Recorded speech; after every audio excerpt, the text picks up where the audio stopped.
Dictation start होगी 3 second बाद।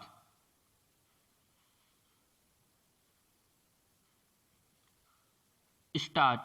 भले सरकार का यह प्रयास लोकहित में है, लेकिन इसके दीर्घकालिक परिणाम आर्थिक सामाजिक रूप से नुकसानदेह हैं। पहले ही कोरोना की मार के चलते शिक्षा से विद्यार्थियों की, कार्यालयों से कर्मचारियों की दूरी बढ़ी हुई है।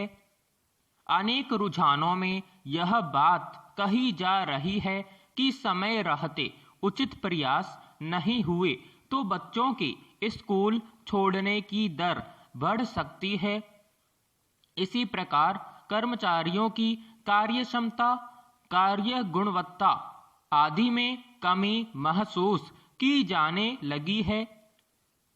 ध्यान देने योग्य है कि मनोविज्ञान के अनुसार किसी कार्य को करते रहना, जो कि लगभग 21 दिनों में आदत का रूप ले लेता है, इस प्रकार पुरानी व्यवस्थाओं के पुनः पटरी पर लाने के लिए की गई क्षतिपूर्ति भारी पड़ेगी। पेरा। अक्सर ऐसा देखा जाता है कि भारत इस तरह की समस्याओं के प्रति स्थितियों के गंभीर हो जाने के बाद बचाव की रणनीति अपनाता है, जबकि समस्याओं के जन्म के विरुद्ध प्रयास यानी न्यूनीकरण की रणनीति पर पर्याप्त कार्य का अभाव दिखता है।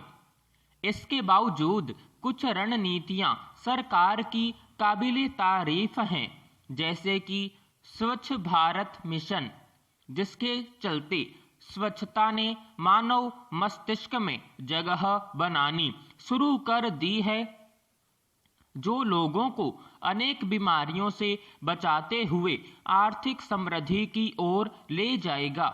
इसलिए प्रदूषण जैसी समस्याओं के लिए इसी तरह की रणनीति की आवश्यकता है, जिसने सरकार के साथ लोगों की भी व्यापक भागीदारी हो। पेरा। अंतरराष्ट्रीय बाजार में कच्चे तेल के बढ़ते दामों के मद्देनजर अमेरिका ने एक पहल की है कि उस सहित भारत, ब्रिटेन, चीन, जापान आदि देश अपने आपातकालीन तेल भंडारों का उपयोग करें, ताकि तेल उत्पादक देशों पर कीमतें कम करने का दबाव पड़े। दुनिया भर के बड़े उपभोक्ता देश लगभग 90 दिनों का आपातकालीन भंडार रखते हैं। इससे हो सकता है कि फिलहाल कच्चे तेल के दामों में कमी आ जाए, लेकिन दीर्घावधि में यह भारत के लिए नुकसानदायक होगा। 2020 में अमेरिका एक पेट्रोलियम निर्यातक देश था, जबकि भारत अपनी जरूरत का लगभग 80% कच्चा तेल आयात करता है। मतलब आपातकालीन स्थितियों में अमेरिका तो घरेलू उत्पादन से काम चला लेगा, लेकिन भारत का क्या होगा। पेरा। कच्चे तेल के बढ़ोतरी की एक वजह अमेरिका द्वारा ईरान पर लगाए गए प्रतिबंध हैं। वह अगर ये प्रतिबंध हटा ले तो तेल के दाम वैसे ही कम हो जाएंगे।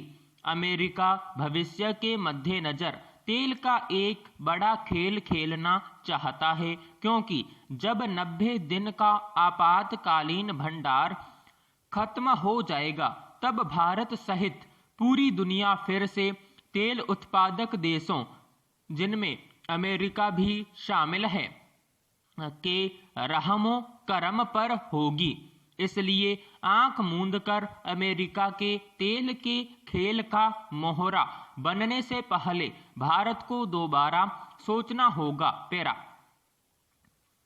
प्रवेश परीक्षाओं और नौकरियों के लिए होने वाली प्रतियोगी परीक्षाओं में प्रश्न पत्र को पहले ही बाहर करके परीक्षार्थियों को बेच देना अब एक बड़ा धंधा बन गया है। हालांकि इसे रोकने के लिए परीक्षाएं आयोजित कराने वाली संस्थाएं और सरकारें काफी चाक चौबंद इंतजाम करने का प्रयास करती हैं, मगर धांधली करने वाले उसमें भी सेंधमारी कर ही लेते हैं। उत्तर प्रदेश में अध्यापक पात्रता परीक्षा यानी टीईटी का पर्चा बाहर हो जाना इसका ताजा उदाहरण है।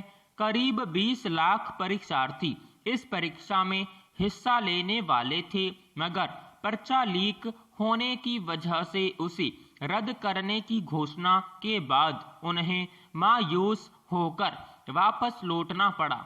हालांकि इस मामले में सरकार ने त्वरित कार्रवाई करते हुए परीक्षार्थियों को राहत की घोषणा कर दी है। यह परीक्षा 1 महीने बाद दोबारा आयोजित होगी और इसके लिए दोबारा फॉर्म भरने की जरूरत नहीं होगी। प्रवेश पत्र दिखाकर परीक्षार्थी राज्य परिवहन सेवा की बसों में मुफ्त यात्रा कर सकेंगे। विशेष कार्य बल ने विभिन्न शहरों में छापेमारी कर कुछ लोगों को गिरफ्तार भी कर लिया है, मगर इससे व्यवस्था की जवाबदेही खत्म नहीं हो जाती। यह कोई पहली घटना भी नहीं है। पहले भी कई मौकों पर इस तरह परीक्षाएं रद्द करनी पड़ी हैं। पेरा छिपी बात नहीं है कि प्रतियोगी परीक्षाओं में नकल का धंधा चलाने वाले गिरोह देश भर में सक्रिय हैं। वे परीक्षा आयोजित करने वाले संस्थानों के कर्मियों से साठ-गांठ कर पहले ही पर्चा बाहर कर परीक्षार्थियों को ऊंचे दाम पर बेचने का प्रयास करते हैं। कुछ तो इस कदर शातिर हैं कि जिन परीक्षाओं में पर्चा बाहर करना संभव नहीं हो पाता, उनमें वे असली परीक्षार्थी की जगह दूसरे किसी काबिल विद्यार्थी को बिठाकर वह प्रतियोगिता पास कराने का प्रयास करते हैं। जिन प्रतियोगी परीक्षाओं के पास करने से अधिक कमाई वाले पदों पर पहुंचने की संभावना होती है, उनमें पैसे भी उसी हिसाब से वसूले जाते हैं। इस तरह अक्सर वे अनेक युवाओं को चिकित्सा विज्ञान, इंजीनियरिंग, यहाँ तक कि नौकरियों वाली परीक्षाओं में भी घुसाने में सफल हो जाते हैं। इसके लिए प्रतियोगी परीक्षाओं का स्वरूप बदला गया और बहुत सारी परीक्षाएं अब एक अधिक भरोसेमंद प्रणाली से कराई जाने लगी हैं, जिसमें केंद्रों पर लगे कंप्यूटरों पर परीक्षार्थी को तय समय पर प्रश्न मिलते हैं और उसे तत्काल उनके उत्तर देने होते हैं।